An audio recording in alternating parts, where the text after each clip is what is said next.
You bought the pre-workout, you ripped open the tub, you took a scoop before your session, and nothing happened. Or maybe the opposite. Your heart was pounding out of your chest, your hands were shaking, you felt like you were about to vibrate through the floor, and you call that a good workout. Neither one of those is how this is supposed to work. Pre-workout is one of the most misused supplements in fitness. Not because it's dangerous, not because it doesn't work, but because nobody actually teaches you how to use it correctly. So you either waste every dollar you spent on it, or you turn it into something that actively works against your body.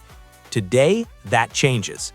Here are the 7 mistakes that are killing your pre-workout results, and exactly what to do instead. By the way, I checked the channel stats, and it's actually wild. 99.9% of the people watching my videos right now aren't even subscribed.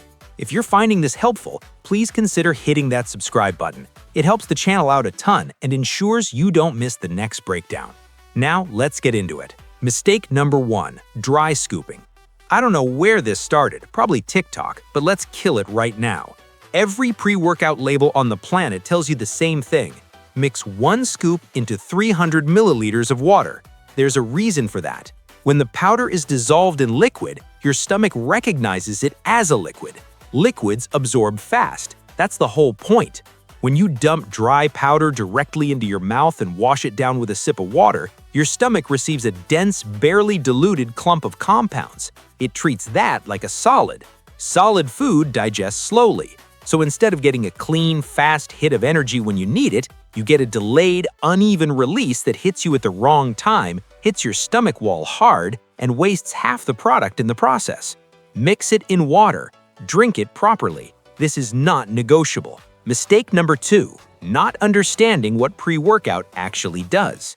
Here's what pre-workout is not. It's not a magic transformation pill. It's not supposed to make you feel like you're having a cardiac event. It's not a substitute for sleep, nutrition, or a solid training program. Here's what it actually is: an energy and focus tool. That's it.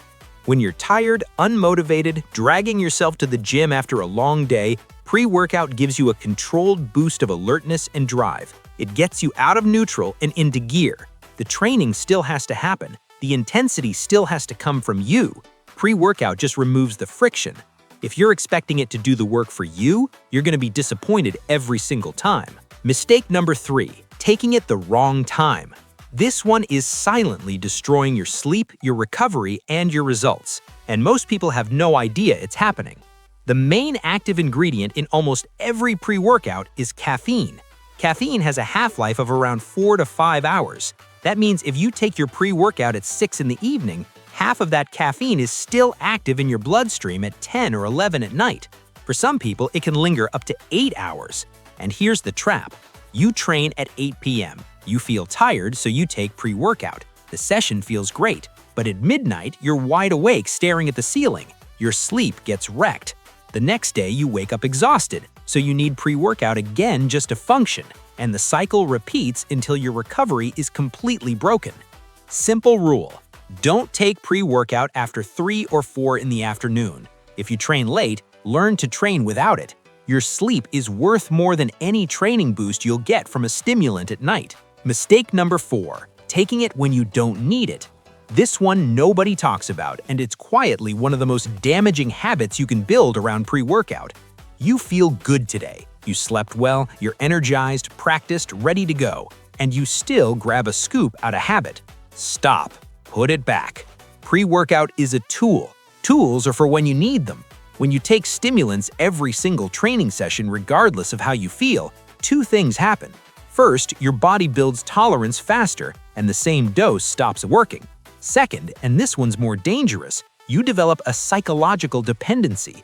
You start believing you can't train without it. So on the day you forget it, or run out, or just don't have it, your session falls apart. Not because your body can't perform, because your brain convinced itself it can't. Use it strategically. Save it for the sessions where you genuinely need the push. Heavy leg day, early morning session after a bad night, a workout you've been dreading all week. That's when it earns its place. Use it every day and it becomes a crush. Use it with intention and it stays a weapon. Mistake number 5, increasing the dose when tolerance builds. So you took pre-workout for a few weeks. Now 1 scoop barely does anything. Your instinct is to take 2. Don't. Here's what the research actually shows. Your body builds tolerance to the side effects of caffeine, the jitteriness, the racing heart, anxious buzz, but it does not build the same tolerance to caffeine's core function, which is keeping you alert and focused. What this means is that the uncomfortable feeling disappears, but the actual performance benefit remains. So when 1 scoop stops making you feel wired, that's not a sign it stopped working. That's your body adapting correctly. Chasing that initial buzz by doubling your dose doesn't make the product work better. It just overloads your nervous system, spikes your cortisol, and puts you right back in the cycle from mistake number 3. 1 scoop, used strategically, taken at the right time. That's the protocol. Mistake number 6, taking it at the gym instead of before you leave home. This one is costing you the best part of every session. Caffeine doesn't hit your bloodstream the second you swallow it. After you drink your pre-workout, properly mixed in water, it takes roughly 30 minutes to start entering your blood. Another 10 to 30 minutes on top of that to reach peak concentration. We're talking 40 to 60 minutes from the moment you drink it to the moment it's firing at full capacity. If you mix your pre-workout in the gym parking lot and walk straight to the squat rack, you're warming up on nothing. By the time the caffeine peaks, you're on your last exercise winding down. Here's what actually works. Take your pre-workout at home roughly 30 to 45 minutes before your first real working set. Factor in your commute, factor in your warm-up. Build the timing so that the peak lands exactly when you need it most, during your heaviest, most demanding work of the session. That's when the focus sharpens. That's when the drive kicks in. Not in the parking lot, not during your cooldown. Mistake number 7, ignoring what's actually in the tub. Not all pre-workouts are the same. Some are properly dosed with clinically researched ingredients, some are mostly caffeine, artificial flavors, and proprietary blends that tell you absolutely nothing about what you're actually consuming. Before you spend your money on anything, check 3 things.